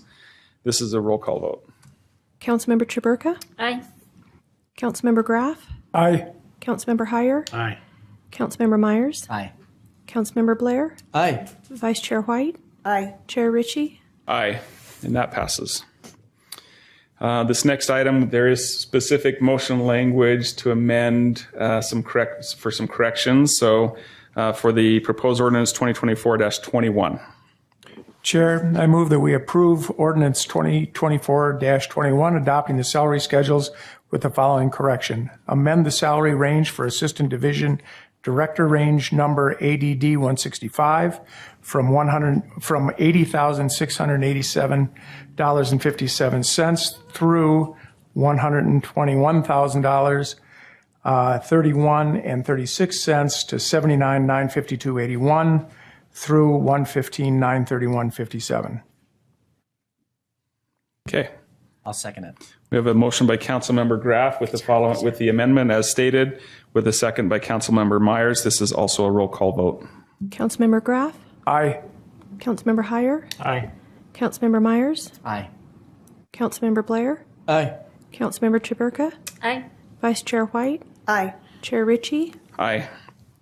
And that passes. And finally, we have the proposed ordinance 2024-2022. Oh, sorry. Did I? No, it's 22. So proposed ordinance 2024-22. Chair, I'd make the motion we adopt proposed ordinance 2024-22. Second. We have a motion by Councilmember Heyer and a second by Councilmember Blair to adopt proposed ordinance 2024-2020. Oh my gosh. 22. This is a roll call vote. Councilmember Heyer, Aye. Councilmember Myers, Aye. Councilmember Blair, Aye. Councilmember Chaburka, Aye. Councilmember Graff, Aye. Vice Chair White, Aye. Chair Ritchie. Aye, and that passes. Okay. With that, we are now at the public comment section of the meeting. So this is an opportunity to address the council on any item. Please step to the podium and state your name and limit your comments to 3 minutes.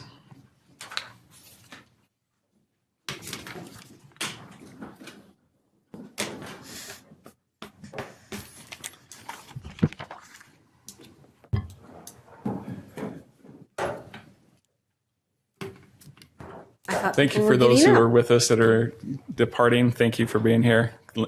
Welcome back. Linda Sanchez.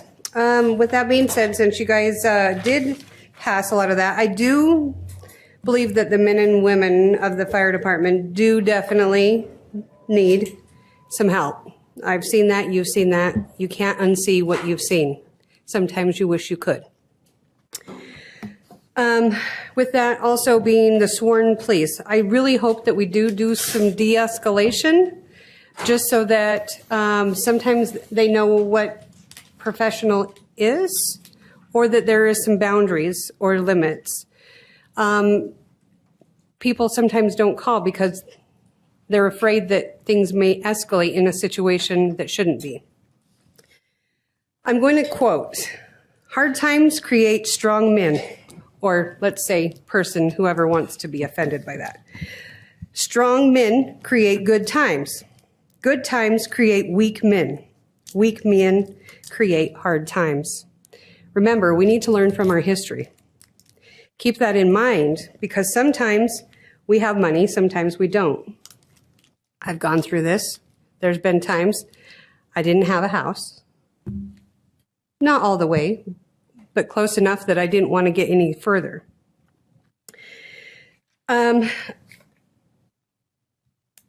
I do have to say, sometimes I identify as an overtaxed, underrepresented, non-woke, pissed off American. It's the whole process, right? I've got to tell you how I'm feeling. With that being said, I did want to comment on the work session. Fernando, you put him on the spot. Man, for putting him on the spot, I thought, holy cow, he did so good. So if you'll reach out and tell him kudos.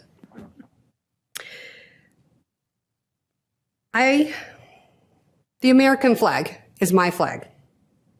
I will not apologize for it. It does not stand for skin color, race, or religion, or sexual orientation. It stands for freedom. So when I hear you guys in the diversity, I'm glad you guys are talking about that, because when we say things unintentionally, we divide people. We should not be doing that. It was my understanding also, as the high density, that was supposed to help the taxpayers with the tax burdens. I haven't heard much about that. So we've had so much high density. Where is that helping in the tax burden? Okay, that was a lot. Thank you. Thank you, Linda. We have a hand online. If we can go to Peter Bealey. Can you hear me? We can. Excellent. I first want to say the gentleman on my right, the council member there, said that like our Ogden City employees are our highest priority. And I think that is a statement that I wish to challenge. And I wish to challenge by first appealing to the economic concept that government does not generate any wealth. Government simply extracts wealth, perhaps parasitically, perhaps benevolently, from its citizens. And it's the citizens who I think need to replace the central character in this congressman's head. And we need to consider the citizens' pocketbook. And the way a city council would conduct itself if the citizens' pocketbook were at the center place would be to say, maybe we can parcel out some services that the city is doing with city employees to private entities, and to see if if the market can come down. There is all this, I tell you, I shed no tears for these long-winded praises of city employees. If city employees are unsatisfied, then they can go to the private sector. And absolutely, there is a responsibility. I think it's probably a good idea to have a city police force, but I could be wrong on that. But I think I don't understand why we have much more city functions that are performed by private entities, given especially the back seat that government economically must recognize that it has, because it generates no wealth. Governments are parasitic in nature. And I do not like to hear about taking care of the parasitic cartel. I'd like to hear about taking care of the cartel that's actually of the segment of the population that's actually generating wealth. Wealth generation is performed by service to others and self-sacrifice. And the government does not do these, does not generate wealth. I think that's all the time I have. Thank you. Thank you for your comments, Peter. Any other comments? Welcome. Hi, I'm Steve Jones, Ogden City resident. Just simply wanted to thank you for all the hard work that everyone has done on the budget. It gave me a little bit of a break. If you look back 4 or 5 months ago, I was up here almost every week talking about Union Station. And I realized that, the new administration had to get their feet on the ground, the budget had to be in place, and then you could start accomplishing things that needed to be accomplished. So please expect that I will be back here on a more regular basis. One of the other things that I'd like to do is invite every one of you to join us at our in-person work sessions for the Save Union Station group. They essentially were put in hiatus while we were in this kind of waiting state. Within the next, I'm going to say 3 weeks or so, we're going to resume those meetings. I will send out an invitation to let everyone know when they are. Most likely, they're going to be at the new 2-Bit Street Bistro. And typically, they've been Friday afternoons at about 5:30. So certainly, I want to give you a pre-invitation to join us with that. I'm going to give you an assignment also, just in anticipation of that happening. There's a huge amount of information out on the Save Union Station Facebook page. A lot of it is just our 2,000 plus members have been looking at what works in other places, where there might be lessons learned for where we could do things similar here rather than reinventing the wheel. So go out there and explore. It will take a while, but there's some. If you just look at first blush, why does it apply to Union Station? Well, it applies to Union Station because other people have had similar situations. They've solved those problems, and they've been very, very successful. The other thing that I'd suggest you each look at is about a year ago, we did a session, or did a series of posts on what this group was recommending for Union Station. And then we went to each of the mayoral candidates and asked them to comment on those recommendations. Well, only one of those candidates moves forward, Mayor Nadolski. He spent a huge amount of time looking at what the Save Union Station group was recommending, and he put some very thoughtful comments on the site. So I think one of the first tasks we're all going to have to do is go back and look at that information now in this new context, look at what needs tweaked, and then see if we can take those ideas and move it forward with actions. Because we spent, now it's a year and a half at least in this group talking about what we think should be happening at Union Station. Thank you, Steve. Now we have to make it happen. Appreciate it. Thank you. Welcome. Thank you. Is this microphone adequate, or do I need to move Just pull it down. Okay. Great. My name's Emily. And boy, if this budget process wasn't exciting enough, we've got Code Ogden and Zone Ogden coming up. Are you guys just having too much fun with all this? Wow. So that's big. It's exciting. I mean, there's a lot to be done. So I just wanted to tell you a little story. Imagine a family moves to Ogden and they buy this house that is, let's just say, a hodgepodge. Okay. So it's got some vinyl siding, some aluminum siding. It's different colors. It's kind of like really out there, like, what happened here?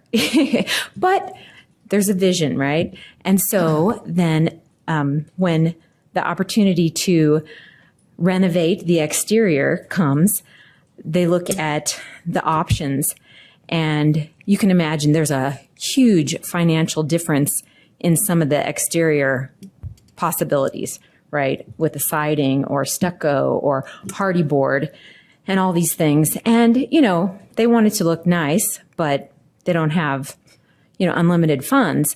So they put together a plan and then realize that because of the zoning, there's only about 3 options.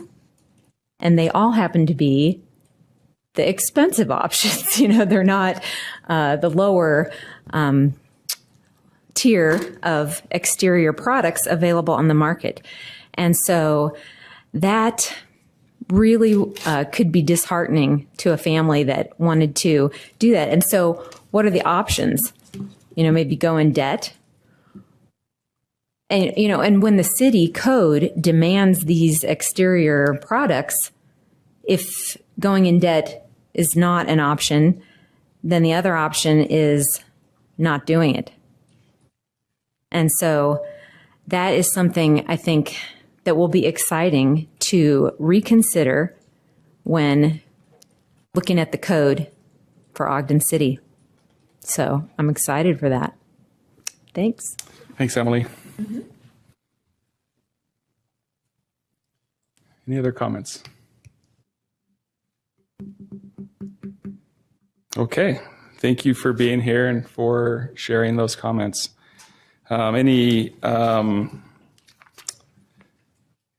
Let's see, any questions we want to address here or from administration on I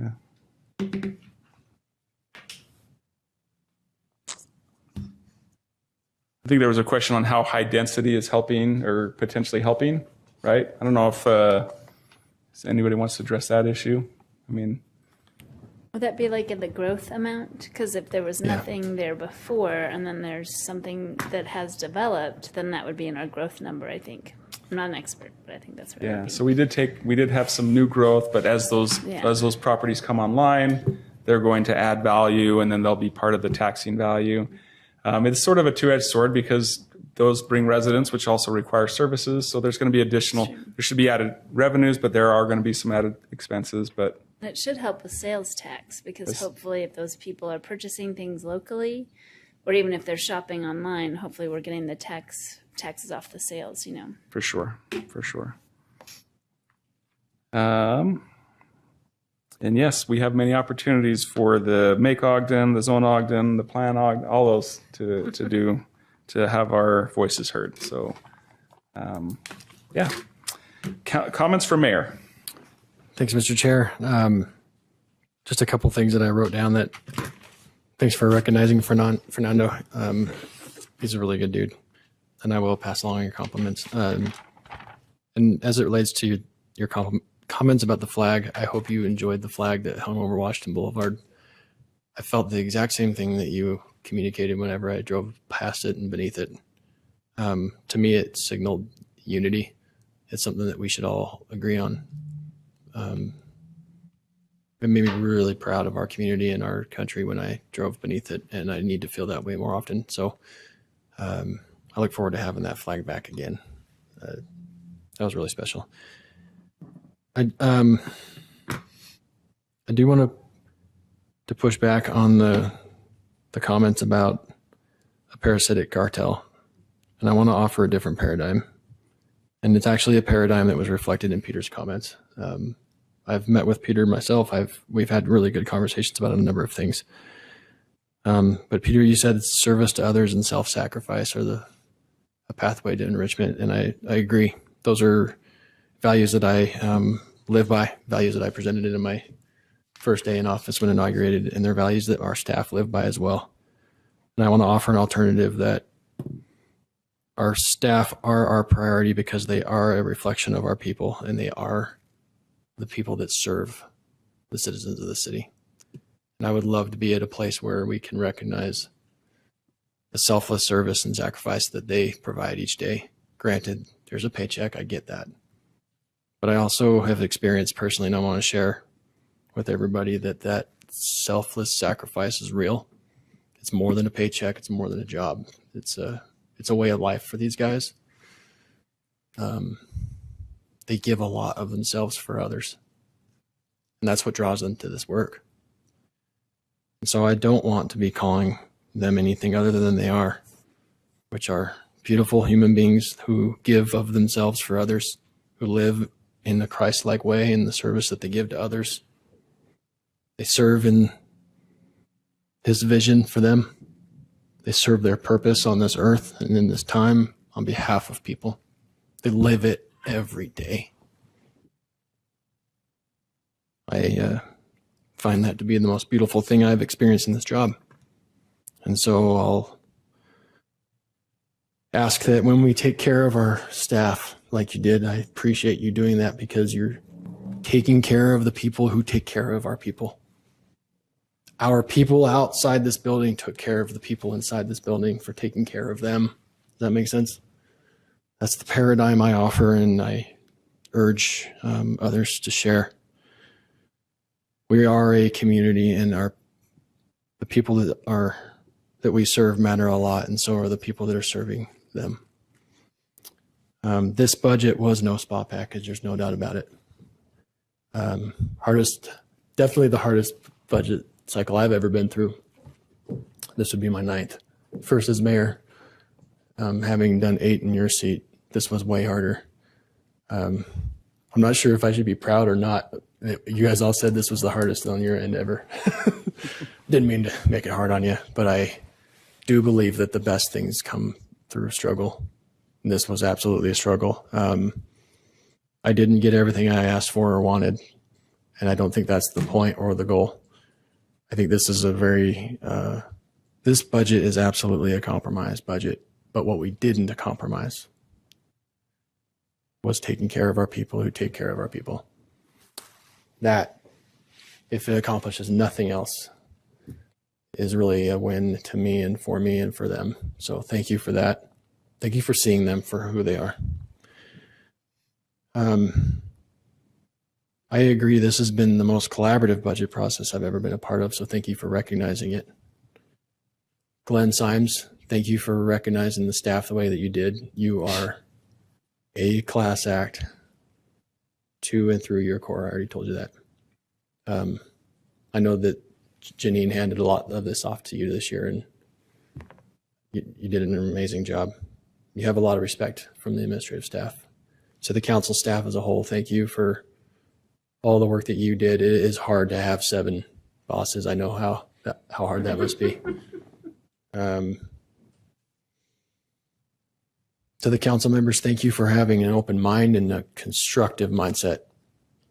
You didn't just say no, but you did say no, but at times. You asked really hard questions. You required a lot of our staff and of me. I don't mind working hard. Hard times make hard men are what we need more of, right? So thank you for making it hard because it made it good. To the team of people that worked on the staff, from the staff that worked on the budget, Mara, this was the first big lift that we ever did together, and I asked a lot of you, and you asked a lot of me, and I feel like we grew a lot closer through this process. So thanks for always standing for me and with me. Couldn't have done it without you. I can't do anything I do without you. To Lisa and the team and the HR staff, Justin, Heather, Lisa, everybody, you guys, there were times where you asked hard questions of us that went right back to them. They worked nights and weekends continuously. There were times where we said, we don't have that analysis. And I remember one time specifically, Ken said, can you do it? And they went to work that night and had it for you the next day. There were not days off for them most of the budget cycle. So thank you for the sacrifices you made in your personal time. That's the work that the people we took care of are doing for the people. They want to get it right, and they did. To the department directors that were scrutinized and you brought and you stood for your teams, you stood up for the needs of the team. Thank you for doing that. I want to also share another paradigm. We are not a city that is brand new. We know this. It's a lot easier and a lot cheaper to build a city the way maybe an Eagle Mountain is building out. They've got space, they build out. They put new infrastructure in. It's provided for by developers. They have impact fees that we don't have. They have brand new infrastructure as a result. That comes with a lot less maintenance, a lot less burden. Their day is coming, just like ours is here right now. We are of the few legacy cities in this state that is rebuilding. And it is a hell of a lot harder and a lot more expensive to rebuild a city than it is to build a city. We've been through the build. We are in the rebuild. We're one of the first cities, maybe the first city in the state that's going through this rebuild cycle. It hurts right now. It really does. The day will come where the rest of Utah is in their rebuild and we are not.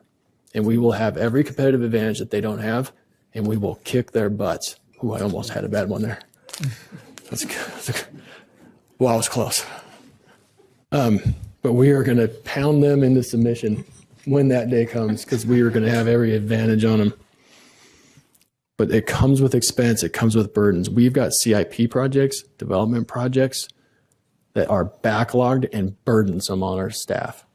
There's only so much that we can squeeze out of an individual before they break. There's only so many calls on the medical side that we can put on our medical staff. There's only so many calls that our officers can run. There's only so many CIPs and infrastructure projects that these three can do. Then ask to get on top of the burden of the backlog for projects that need to be finished to pay for the bills in the future. So the time will come that we're going to have to keep working the way that we have to find the resource to provide the services that we need. I feel with the work that we've done in this budget, I made my budget proposal. Y'all passed your budget for final, and today we have our budget. So thank you for all of the work that you did. I know it's thankless, and I know it hurt, but I also know it's going to work. Thanks. Thank you, Mayor. I think we saw the football player come out for a minute in that. So it was close there. I was like, whoa, I about got Lyman on that one. I did tear my coat, fat kid move for sure. Okay. Any additional comments from council members? I do. Thank you. Yep, thank you. Not to defend myself, but to defend the employees. I would argue, tell him red in the face or up and down or whatever time limit you want to do, that our employees don't generate revenue. I would gladly argue that. And I would argue the other side, that if we treat our employees with a turnstile mentality, that they can go whenever they want, or we don't want them, or we can replace them, I would guarantee that that wouldn't only not generate money, but it would cost us a lot of money as a city. So I find great value. And like I said, my highest priority is to take care of our employees. Every one of us up here, every one of us made promises to citizens when we campaigned, whether it was last summer, 4 years ago, 8 years ago, 14 years ago. All of us have made promises. And I have spent a lot of time with most of the people up here, and I've yet to see Marcia sweep a street. I've yet to see Angela provide safety, public safety. I've yet to see any one of us pick up trash. We make promises, and then we rely on each and every one of you to help us fulfill those promises. So I appreciate all of your efforts, because those aren't your promises that you're fulfilling. They're our promises, and I recognize that. So I appreciate you working to make us look better. And I feel it's our role to support you in those efforts. So I absolutely don't agree that our citizens or that our employees don't generate revenue. Our employees, I think, generate a lot more than revenue. They create a strong and wonderful and vibrant community that in turn helps everyone, lifts everyone. So I do appreciate everything that you all do, not only for us, but for each and every one of our citizens. So thank you. On a lighter, or on a more serious note, I just wanted to thank, it's been a couple of weeks, and I don't know why I didn't say this, but I had the opportunity to go meet the artists that were in town for the Marshall White Center. That was so exciting. It was so exciting. They have great plans. They have great desire to do what our community wants, and it was so neat to be able to sit down with them and talk about that. So I applaud the administration and our arts committee team that's working with them to find great artists that understand the Marshall White story, that understand our story and want to share that story and create a wonderful Marshall White Center. And then I have one other item, and this has been a couple weeks too. I was at an event a couple weeks ago, and somebody came up to me, and we were talking about something else, probably golf. And someone interrupted and said, "Hey, I just wanted to give you a quick shout out." He said, "We've had a couple meetings with Mara Brown, and she has been nothing but spectacular in every one of those meetings. And I will probably be here a long time and never hear Mara ever say that she's never take credit for anything. So I want to be the one to give her some credit. It's wonderful to have you representing our city. Those are proud moments when somebody comes up and thanks you for the work that you do. So thank you." That's all I've got. Thank you. Any other comments? Just one. 6 months. You get to start all over again. Didn't we start like 2 years ago? That's how it feels. Mm-hmm. Amen. Thank you. Oh, one thing more I didn't comment? mention, if it's okay, next Tuesday night, Night Out Against Crime, West Ogden Park on 24th Street, 5:30 to 7:30. Let's take the night off from this and invest a night in them and go support our police department and our community. They put a lot of work into that. You'll be fascinated to watch the dog come after the mayor. I am fleet of foot. I doubt it will catch me. Let's see how the football player does in that regard. I can't wait to video that one. Yeah. I can move for a big man. Before we adjourn, I just want to also mention, just thank the employees and thank the city. I think that's been one of the cooler things I've learned as a council member is we just expect things to happen when you live in a city, that the water's going to turn on when you hit the faucet, and that when it snows, you're going to be able to drive on safe roads. And we just expect all these things to be there. If there's a problem, that the police are going to show up, or the firefighters are going to be there to fight our fires. And so it is, in a lot of ways, a thankless job in the city. And we have amazing people. And as I mentioned, I know they are some of the hardest working public servants in the state. And so I do believe that as a council, we're committed to trying to help alleviate any burdens and provide a good opportunity for them as well. So with that, I'd take a motion to adjourn. Chair, could I maybe just do one more thing first? Yes, please. This isn't the ceremonial part of our meeting, but since we do have our staff that worked so hard, would it be okay if we? Yes, please. Yes. If you would please stand and let us, thank you.